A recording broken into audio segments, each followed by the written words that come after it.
Item 2.10, processo número 53.500.020152/2012, proposta de alteração do regulamento sobre equipamentos de radiocomunicação de radiação restrita, aprovado pela resolução número 506 de 2008, e do regulamento dos serviços de telecomunicações, aprovado pela resolução número 73 de novembro de 96.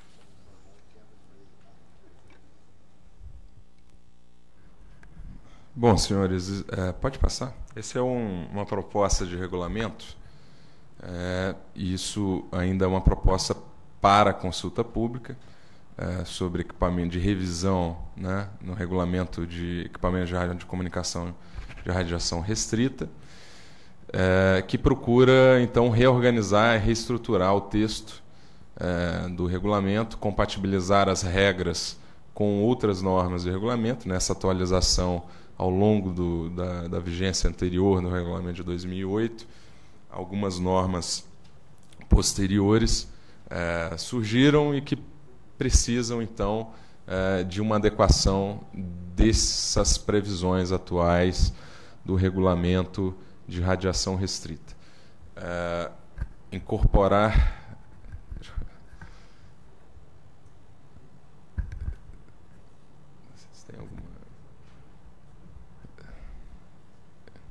Igor, eu não estou conseguindo... Você pode chegar para cá, por favor?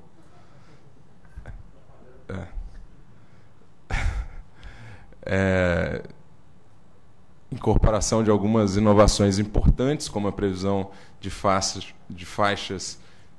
de UWB, né, Ultra Wideband, e algumas outras também inovações técnicas que são trazidas no regulamento, e alterar do regulamento de radiação restrita para o regulamento de serviços de telecomunicações as regras de cadastramento e licenciamento de estações que estavam originalmente nesse regulamento de radiação restrita, que era técnica, então propõe a alteração para o regulamento, para o RST, para o Regulamento de Serviços de Telecomunicações.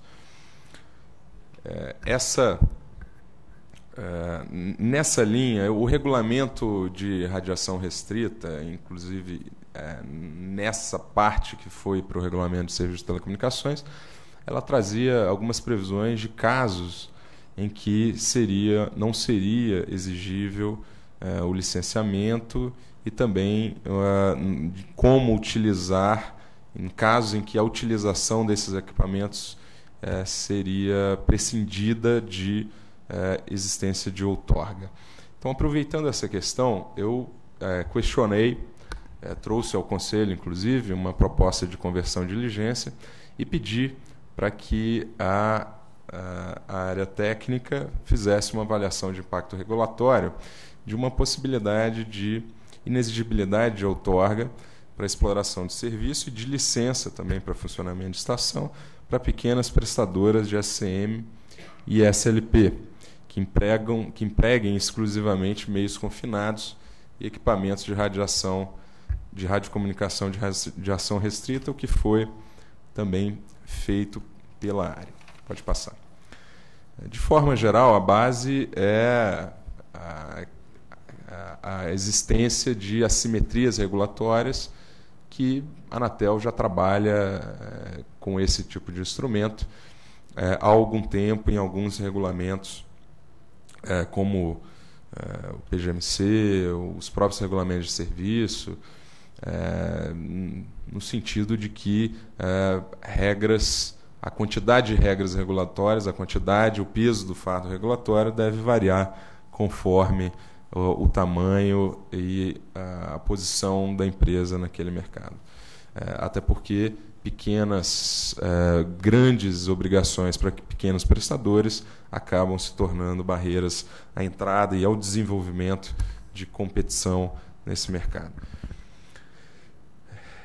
Bom, a ideia aqui teve por base a ampliação do ambiente favorável ao empreendedorismo, livre competição, inovação de serviços, funcionalidades e novos modelos de exploração, na medida em que uma possível retirada da necessidade de outorga inicial para a prestação de serviço, acaba retirando uma série de ônus que as empresas teriam e têm até hoje para entrar e se desenvolver nesse mercado de SCM, sem falar na dificuldade de pequenos empresários do interior do Brasil de ter ciência de todas as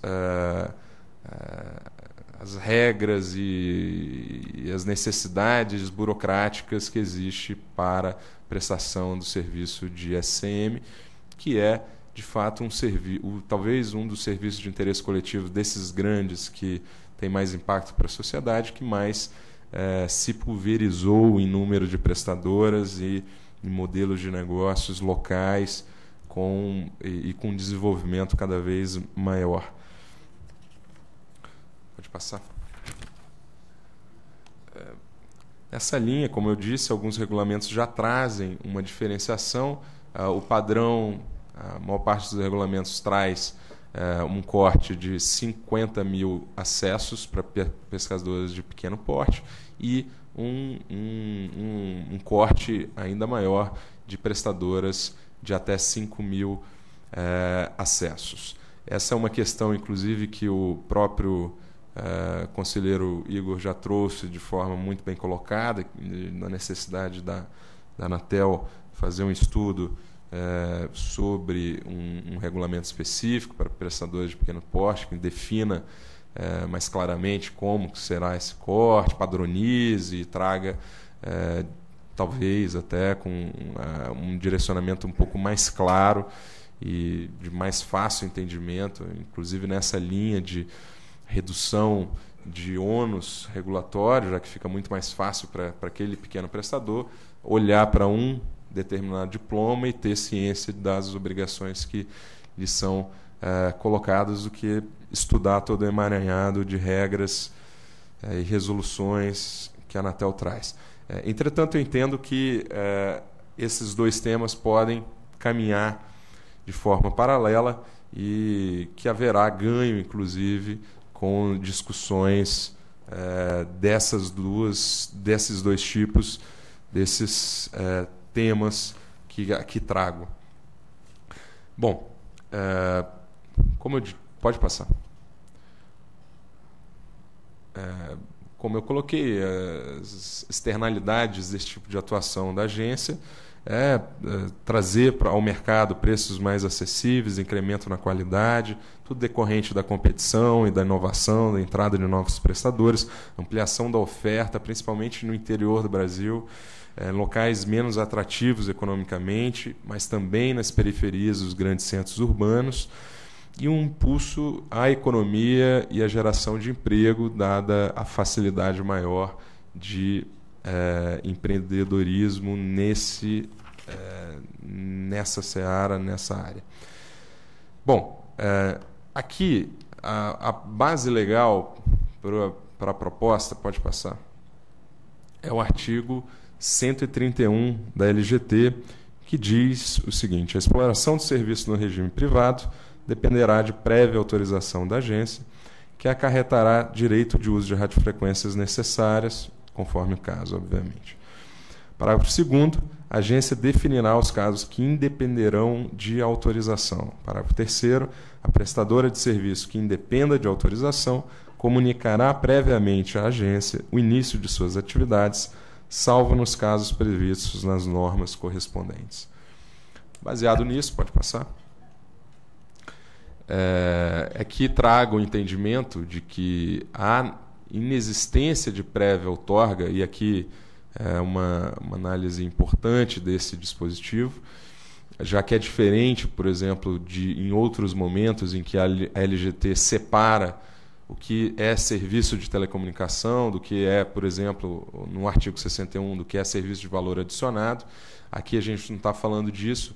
A desnecessidade de outorga com base no artigo 131 não torna o serviço um serviço de valor adicionado ou alguma coisa que não seria um serviço de telecomunicações, mas simplesmente retira a necessidade de controle prévio da administração pública para o início da prestação daquele serviço.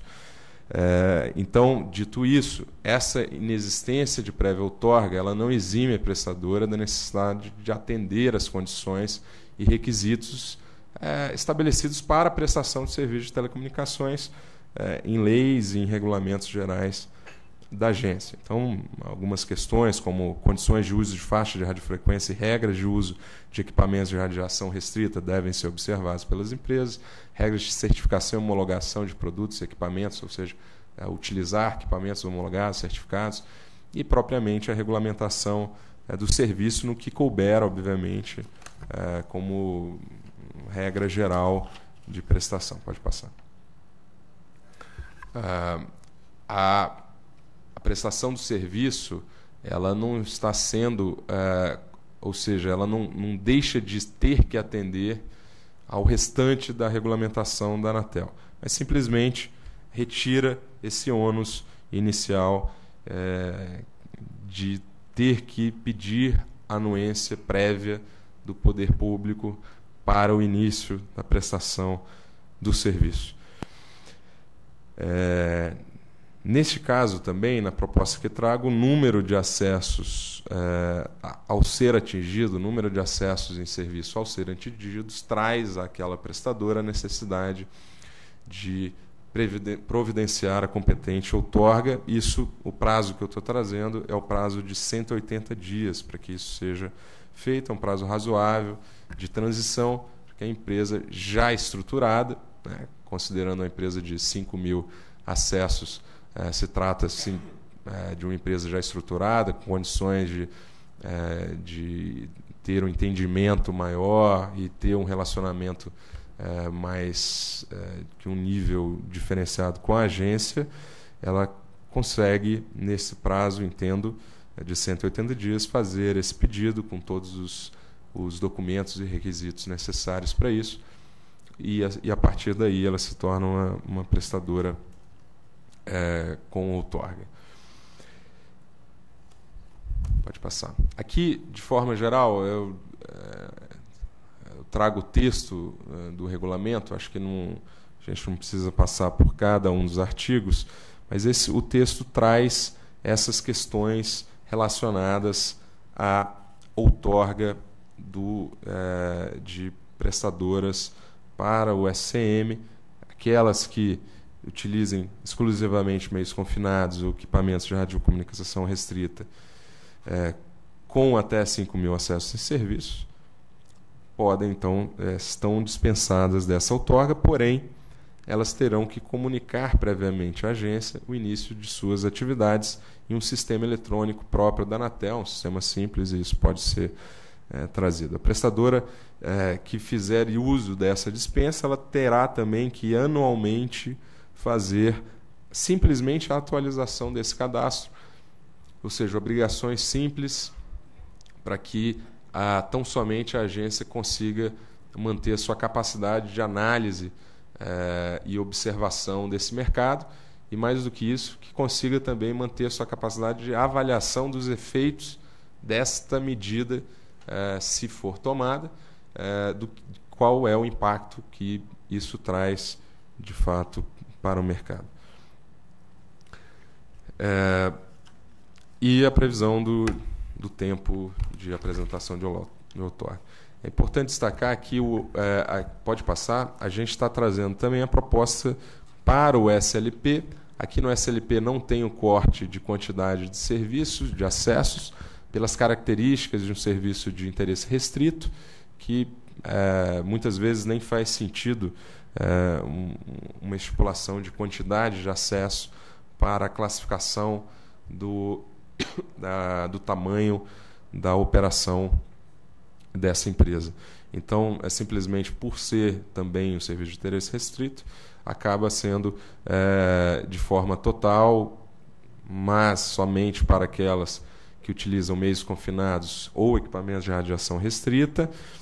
Ela deverá também comunicar previamente à agência e manter o cadastro atualizado. Por último, eu entendo e trago como proposta também, entendo que, na linha do que já está previsto hoje na regulamentação da agência, que o uso de equipamentos de radiação restrita, de radiação restrita, ela não é sujeita a licenciamento,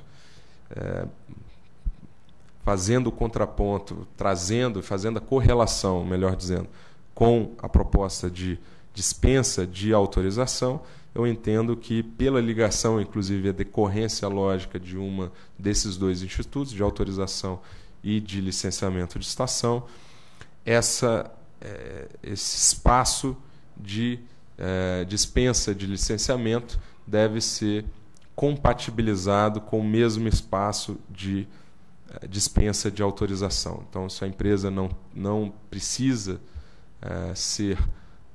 ter a autorização da Anatel para a prestação do serviço, entendo que não faz sentido exigir o licenciamento também daquelas estações, considerando que ficaria restrito a esse mesmo universo, que é a radiação restrita, equipamentos com uso de meios confinados, para prestadores de SLP ou SCM com até 5.000 acessos. Então, há uma compatibilização desses dois universos. Entendo que a base técnica e jurídica para a gente colocar essa compatibilização e, portanto, é a proposta que traz, pode passar, para a consulta pública, que, neste caso, nos casos em radiação restrita e meios confinados, tão somente para aquelas prestadoras dispensadas da obtenção de outorga para prestação de serviço por regulamentação específica, nesse caso, a regulamentação que está sendo proposta, ficaria também dispensada a licença das estações. E, por último, as informações, uma nova redação do parágrafo 4º do artigo 1º do RGQ do SCM, com as informações constantes no anexo 1 do regulamento, uma série de informações que têm que ser prestadas pelas prestadoras de serviço, por todas as prestadoras de serviços do SCM, em caráter mensal, algumas mensal, algumas a cada trimestre, que acabam não se compatibilizando com essa previsão colocada, já que aqui a periodicidade, inclusive, é anual e o conteúdo pode ser trabalhado de uma forma diferente, inclusive, para ter menos ônus, ou pode ser o mesmo, mas isso pode ficar para um debate posterior. Uma adequação para colocar a obrigação de fornecimento somente para os prestadores de SM com mais de 5.000 acessos. Bom, em resumo, essa a proposta, presidente, e a proposta também de submissão à consulta pública pelo prazo de 60 dias e previsão de uma audiência pública em Brasília. Em debate? Acho que as propostas que traz o conselheiro Zerboni em relação a reduzir, né, criar assimetrias que reduzam, né, a entrada e a consolidação no mercado de pequenas operadoras Brasil afora, vai ao encontro do próprio diagnóstico que a agência faz nessa discussão de revisão estratégica, na discussão de revisão de regulamento, de regulamentação da agência. Então, eu acho que sim, vale muito para a agência a consulta pública, né, a obtenção de informações, de impressões, de análises técnicas, jurídicas, econômicas da sociedade em relação a essas questões, notadamente de dispensa de outorga de serviço e de licenciamento de estações em certos critérios. Isso deve caminhar em paralelo, sim, e vai contribuir muito para o debate que a agência já faz no âmbito da execução do seu plano estratégico. Então, eu queria, com isso, parabenizar a proposta e já adiantar que concordo integralmente com a submissão à consulta pública do texto apresentado pelo conselheiro. Presidente, só para complementar o que o conselheiro Igor colocou, a importância da consulta pública nesse tema, já que é a primeira vez que está sendo proposto pela agência a utilização do artigo 131 no caso de dispensa de outorga. Então, uma questão nova que precisa ser, de fato, debatida com a sociedade em todos os seus aspectos, né? Questão econômica, impacto técnico no serviço, impacto jurídico, inclusive, a discussão jurídica sobre a utilização desse dispositivo. Eu acho que é importante que a gente faça isso de forma mais transparente possível no âmbito da consulta pública, com audiências públicas, e que a gente possa amadurecer esse debate e retornar depois da consulta pública com mais subsídio para uma decisão final. Ok, eu também vou na mesma direção colocada pelo Dr. Igor, que esse talvez seja o primeiro regulamento que nós avançamos um pouquinho, ainda meio que tímido, né? Porque até 5.000 usuários, poderia ser um número até maior. Deve abranger aqui cerca de 3 a 4.000 operadores hoje, no sentido da desregulamentação. Porque muitas vezes a própria fiscalização da Anatel interrompe provedores com 300, 400 assinantes, às vezes por falta de uma adequação técnica melhor. Eu acho que esse é um caminho que diminui, inclusive, o custo para a agência de regulação, e acho que é um avanço substancial. E 60 dias é um prazo bom para colher subsídios e termos um debate mais refinado sobre este regulamento especificamente. Quer falar?